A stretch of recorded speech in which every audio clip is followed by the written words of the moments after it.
خلينا متفقين ان كل المغتربين لما بينزلوا مصر في حاجات معينه لازم ياكلوها. في كود كده ما بيننا ما بنقولوش لبعض بس احنا عارفين. تشيك ليست المغتربين، ليتس جو.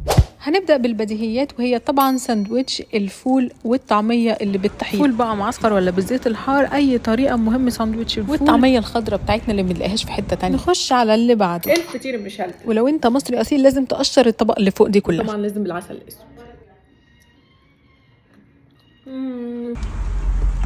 الشاورما المصري اللي في العيش الكايزر اللي باللحمه والطحينه والكزبره ولا الخضره دي اسمها ايه؟ بقدونس. والبقدونس. هي قد عيني بس بتوحشني.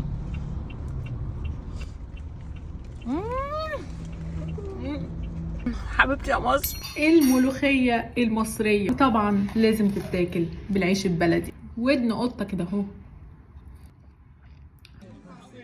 الممبار المصري. المسقعه. ودي بقى بيتقل عليها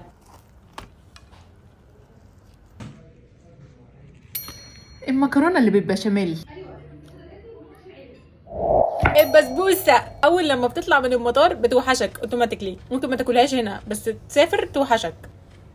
وبنرجع طبعا من السفرية دي لابسين واسع في واسع عشان محدش ياخد باله بال2 4 5 15 كيلو اللي احنا زدناهم.